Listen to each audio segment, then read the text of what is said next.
आज हम BMS first prof के पीवाईक्यूज जो कि संस्कृत पेपर 1 के हैं उनके हम आज डीप एनालिसिस लाए हैं। ये पार्ट 1 और पार्ट 2 में रहेगी। अभी पार्ट 1 में हम पेपर 1 का डिस्कस करेंगे और पार्ट 2 में पेपर 2 के बारे में बताएंगे। जैसे कि जानते हैं इस सीरीज़ में मैं आपको राइट हैंड साइड में जो कि मोस्ट एक्सपेक्टेड क्वेश्चंस बनने वाले हैं टॉपिक्स पे लेके उसका मैंने डीप एनालिसिस किए हैं पिछले 5 साल के पेपर्स और हमारे सीनियर्स के टॉपिक के हिसाब से जो भी आए हैं। और इस सीरीज़ में हम केवल शॉर्ट आंसर क्वेश्चन और लॉन्ग आंसर क्वेश्चन ही देखते हैं।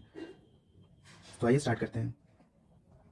चलिए, तो पहला जो क्वेश्चन बनता है शॉर्ट आंसर क्वेश्चन में वो हमारा उपसर्ग से बनता है। जैसे कि 2024 के सप्ली पेपर में देख सकते हैं, अनु अव निर अति एवं सु उपसर्ग से 5 शब्द का निर्माण करना है।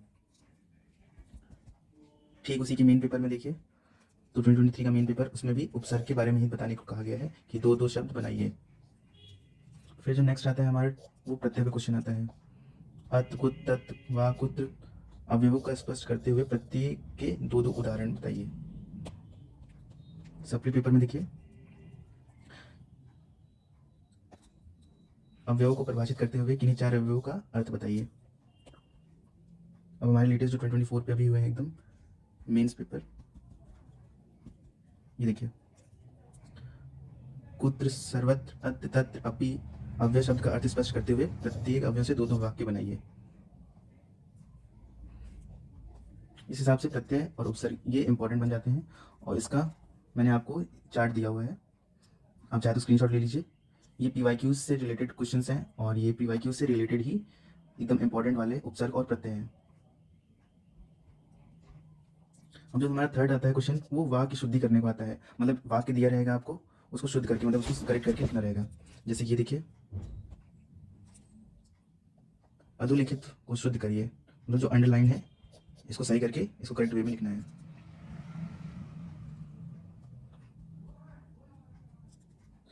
फिर यह तो क्वेश्चन आता है इसका अर्थ स्पष्ट करने के लिए, जैसे ये आपको एक सूत्र दिया रहेगा उसका अर्थ स्पष्ट करना रहेगा। सेम ऐसे ही हमारा सप्ली के पेपर में देखिए, अर्थ स्पष्ट करने को आया है, एक सूत्र दिया गया हुआ है उसका अर्थ स्पष्ट करना है। फिर हमारे जो क्वेश्चन नंबर 4 आता है इसमें सूत्र की व्याख्या करने को आएगा। जैसे समाज से कोई सूत्र पूछ लेगा, संधि से कोई सूत्र पूछ लेगा, उसके बारे में आपको लिखना है, यानी उसके उदाहरण लिखना है, उसका मतलब क्या हुआ ये लिखना है। जैसे कि देखिए 2024 के सप्ली में आया था तत्पुरुष समास, 2024 के पेपर में ये देखिए, ये कोई हर चीज सूत्र का व्याख्या करिए। 2024 के पेपर में देखिए,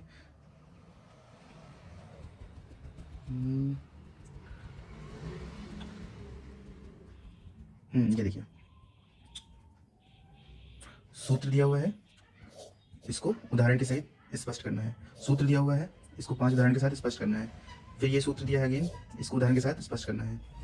तो सूत्र वाला इंपॉर्टेंट क्वेश्चन है क्योंकि लगातार 2-3 क्वेश्चंस एक साथ बन सकते हैं इसमें।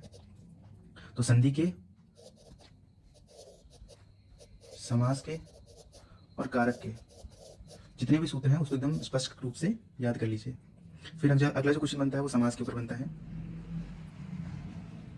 जैसे देखिए, द्विगु समास एवं तत्पुरुष समास, ये क्वेश्चन आया हुआ है आपका।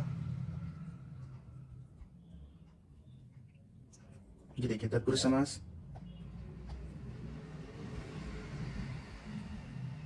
अगेन द्विगु समास। तो द्विगु तत्पुरुष एकदम मोस्टली आने वाले क्वेश्चंस हैं, तो आप इसको एकदम से कंटेस्ट करके जाइएगा। फिर अगेन शब्द रूप पे आ जाइए, शब्द रूप, धातु रूप, ये तो जानते हैं कि पेपर 1 का मोस्ट एंड जो कि बार बार रिपीटेड होते हैं और ये बार बार आने के एकदम फिक्स चांसेस हैं। तो इसको कहीं ना कहीं आपको प्रिपेयर करके ही जाना है क्योंकि ये आपको नंबर ऐड ऑन ही करवाएंगे। इसमें कुछ कुछ ट्रिक्स होती हैं, तो अगर आप वीडियो देख के उसको लर्न करेंगे तो काफ़ी ईजी हो जाएगा आपको, क्योंकि 1 का और 2 का ही लर्न करना रहता है, उसी तरह का सभी रहता है, तो आपको वैसे ईजिली कर सकते हैं आप। जैसे राम शब्द का दिया गया है विभक्ति वचन, भू धातु का दिया गया है लिट लकार, पच धातु का दिया गया है, तुद धातु का दिया है, गम धातु का दिया है, अस्मत् शब्द का दिया हुआ है, दृश्य धातु का दिया हुआ है, वाद गुरु धमनी मनस इनकी विभक्ति लिखना है, वचन के सभी रूप लिखना है। और अभी लेटेस्ट वाले में देखें जो कि अभी 2024 में हुए हैं पेपर, तो ये देखिए राम शब्द रूप, भू व गम धातु के वचन, फिर पच धातु, रु धातु, किम, अस्मत्, बहुत इंपॉर्टेंट बन जाता है ये। तो आपको इसको एकदम से क्लेरिफाई करके जाना है कि इसमें से 5 से 10 नंबर फिक्स है और इसमें से 5 से 10 नंबर एकदम 100% फिक्स है। फिर कभी कभी क्वेश्चन जैसे बन जाता है प्रश्नावली पे, जैसे क्वेश्चंस दिए रहेंगे आपको, उसके आंसर आपको लिखना रहेगा। क्वेश्चन संस्कृत में दिए रहेंगे, आपको उसको हिंदी में अनुवाद करके उसको लिखना रहेगा आंसर। अब आ जाते हैं समास के ऊपर।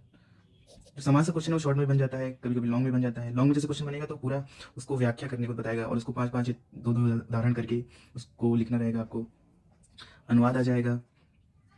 अगेन देखिए शब्द रूप और धातु रूप। फिर संधि। संधि में आता है बेसिकली सभी जितनी भी संधियां हैं आपको, स्वर संधि, तीर संधि, ये सबको आपको एकदम उसके जो सूत्र हैं उसको एकदम लर्न करके जाना है, उसकी डिफिनेशन लर्न करके जाना है, और उसके मिनिमम 5 एग्जाम्पल्स तो लर्न ही होने चाहिए सबके, क्योंकि जो लॉन्ग आंसर्स होते हैं वो 4 पेजेस के कंटेंट के हिसाब से लिखना होता है। तो आपको 5 एग्जाम्पल, सूत्र, उसकी डिफिनेशन, उसके टाइप्स एकदम से अच्छे से लिख के आना है। और जो लास्ट क्वेश्चन बनता है वो प्रत्यय बनता है। जैसे कि आप प्रत्यय इसको देख ही लेंगे, जैसे ये देखिए ये प्रत्यय दिया गया है और इसका प्रयोग करके 4-4 नए शब्द बनाना है। अगेन ये देखिए जैसे हम बात कर रहे थे प्रश्नावली की, ये देखिए उत्तर दीजिए, संस्कृत में दिया हुआ है, आपको इसको उत्तर देना है।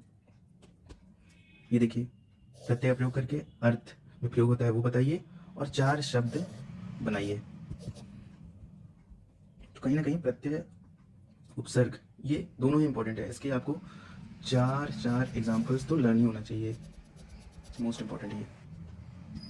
और अब मोटा मोटा इसका कैलकुलेशन करें तो 5 मार्क्स का संज्ञा हो गया, 5 का उपसर्ग हो गया, 5 का अव्यय हो गया, 5 का कारक हो जाता है, 5 का ही संधि आ जाएगा, 5 का समास आ जाएगा, शब्द रूप आ जाएगा आपका 10 नंबर में आ जाएगा। फिर आपका आ जाएगा धातु रूप 10 नंबर में आ जाएगा। फिर प्रत्यय आ जाएगा 10 नंबर में। और कभी कभी समास होता है ये 15 नंबर में भी आ जाता है, संधि होता है ये भी 15 नंबर में आ जाता है। तो मोटा मोटा देखिए तो आप 60 से 70 नंबर, अगर ये आप सभी टॉपिक को प्रिपेयर कर लेते हैं तो आपका एकदम चांसेस हैं 70% नंबर तो आपके कहीं नहीं गए हैं इससे। So all the best, thank you.